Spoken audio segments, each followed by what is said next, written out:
And ito guys, nakikita natin, these are financial gains, no? As in, may darating sa inyo, ito guys, mga opportunities ito. Mga opportunities na magdadala sa inyo ng more financial gains, more financial abundance, no?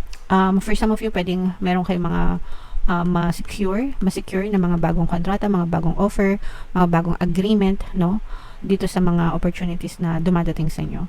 So, pwedeng, let's say, for example, bagong trabaho na mas malaki sweldo, mas malaking benefit, o kaya naman kliyente na mas malaki yung offer, mas malaki yung bid, no? Yung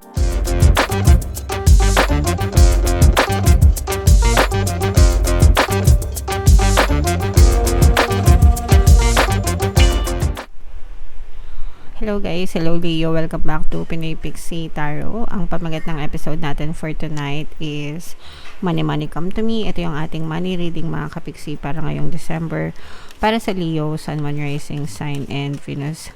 By the way guys, naka-upload na sa ating YouTube channel yung inyong 2025 kapalaran guys. Kung hindi nyo pa napapanood, punta lang kayo dun sa ating YouTube homepage mga kapixie, and piliin nyo lang yung video para dun sa zodiac sa inyo guys. Okay? Alright. So, ito yung ating money manifesting technique para sa inyo, Leo. We have desire, go window shopping, gaze at all the items you would love to own, imagine using them and enjoying them. Regularly repeating this exercise will help to attract the things you long to have. So, if meron kayong mga specific desire mga kapixie, this is paggamit ng visualization technique, or kahit hindi visualization mga kapixie, visualization is imagine using them, no?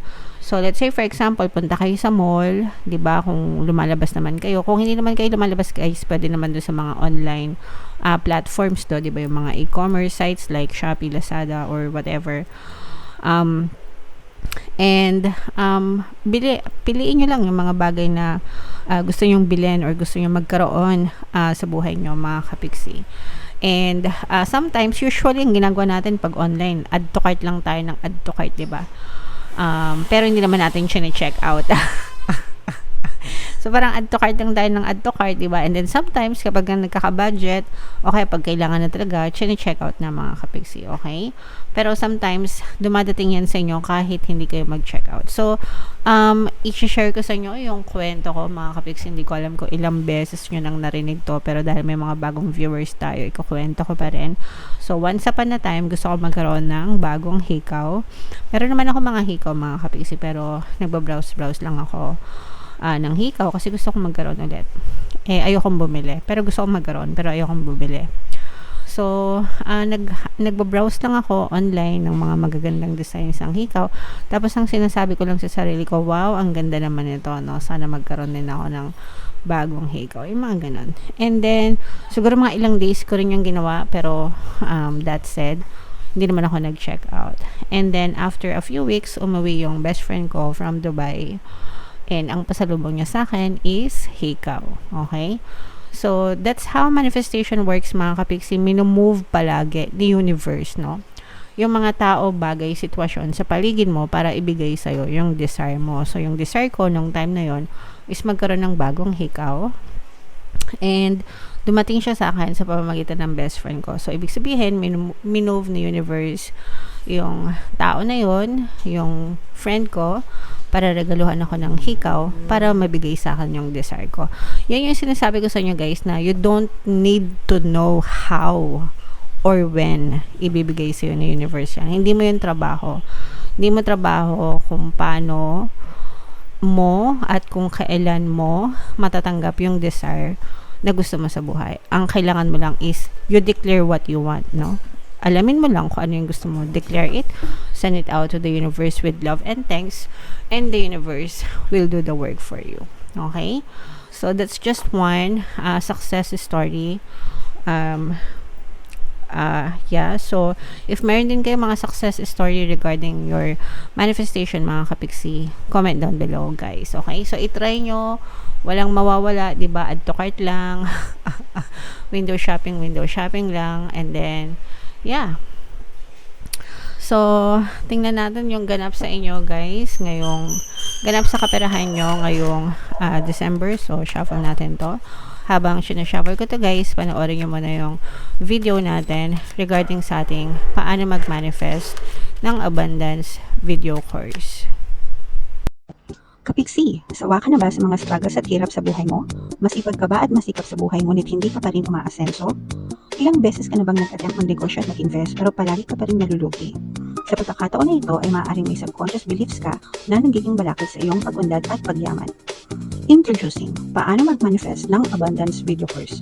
Dito ay matututunan mo ma-overcome ang mga balakid mo para tuluyan ka ng umunlad, umasenso, sumagana, maging matagumpay, successful at maswerte sa iyong kabuhayan, pera, trabaho, negosyo sa lapi at kaperahan ng bonggang-bongga.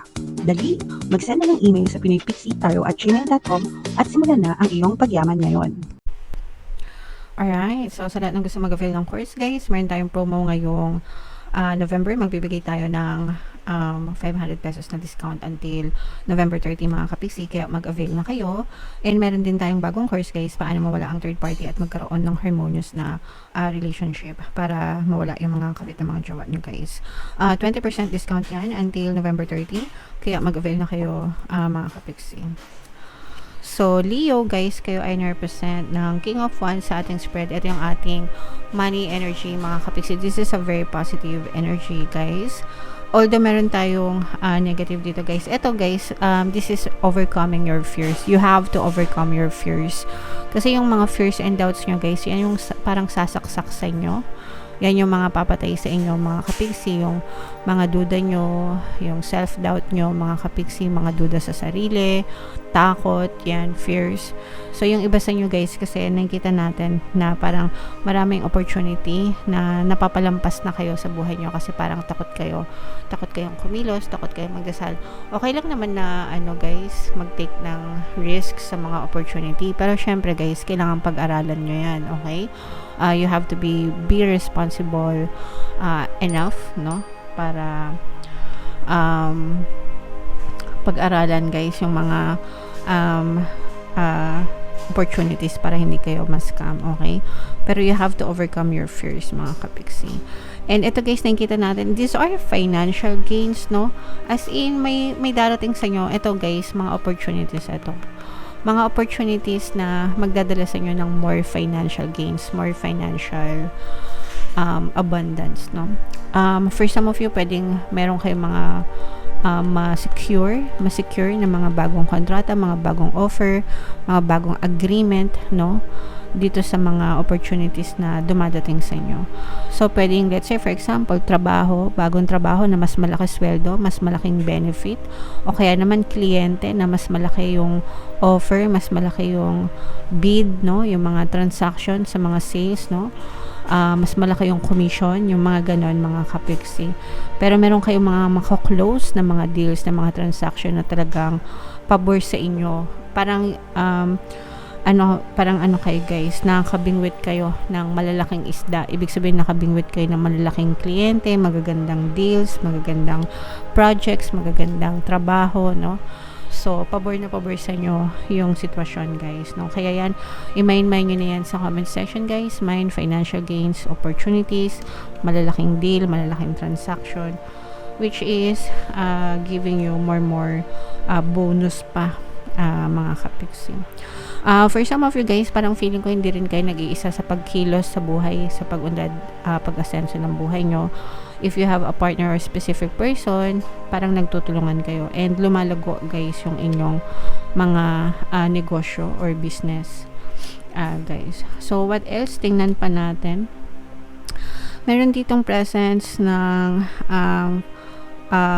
tawag dito, Earth sign, Capricorn, Taurus, Virgo, Air sign, Aquarius, Gemini, Libra. Mag-ingat kayo guys sa mga pagpapahiram ng pera, pagpapautang, mga kapiksi, kasi kapag napagbigyan nyo itong mga to, biglang manlalamig yung trato nila sa inyo, parang silang magkaka-amnesia. Parang bigla nilang makakalimutan na may utang pala sila sa inyo, no? And parang sila pa yung sasaksak sa inyo, mga kapiksi. So, again guys, pagdating sa pagpapautang, palagi ko sinasabi na it's always a risk. Okay lang magpautang, okay lang magpahiram. Basta yung amount na kaya nyong mawala sa buhay nyo. Kasi sometimes, kapag masyadong malaki, tapos biglang nawala, nasisira din yung relasyon nyo sa kanila pag hindi nila kayo nabayaran, di ba? Palagi may risk yan, pwede kayo mabayaran, pwedeng hindi. So, yung ipautang nyo guys, yung amount na kaya nyo lang mawala sa buhay nyo na hindi maapektuhan yung relasyon nyo dun sa mga pinautang nyo. Okay? So, yun yung nakikita natin guys sa negative na parang magkakaroon ng mga problema sa relasyon para naapektuhan yung relasyon dahil sa mga unpaid, mga hindi nagbabayad na mga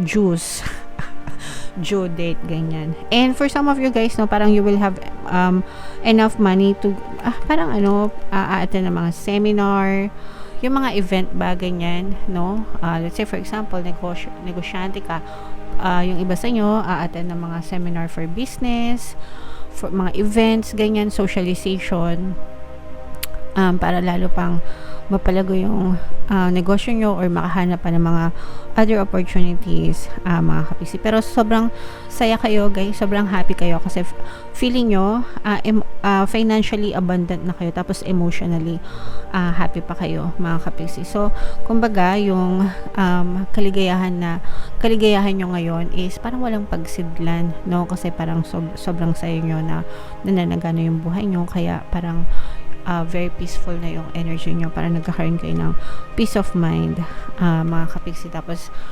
more pa to come sa inyo guys. Okay, so yeah, comment down below Leo if feeling nyo nakaresonate kayo dyan guys. I-mind nyo na yan, financial abundance, happiness, diba? Yung mga malalaking kontrata, malalaking big fish, mga kapiksi, no? Big deals, big fish, big transactions, yan. I-mind nyo na yan sa comment kasi magdadala talaga yan ng maraming pera sa inyo, more opportunities pa. Okay? Alright, comment down below Leo if feeling nyo nakaresonate kayo dyan sa mga messages. Ito yung ating 2025 kapalaran guys, panoorin nyo na. And ito naman yung ating success stories ng paano mag-manifest ng abundance video course. Click here to subscribe. And ito yung ating mga pampaswerte subliminals. Thank you for liking, sharing, and subscribing. And see you again next time. I love you all, mga kapiksi. Have a nice day. Bye-bye.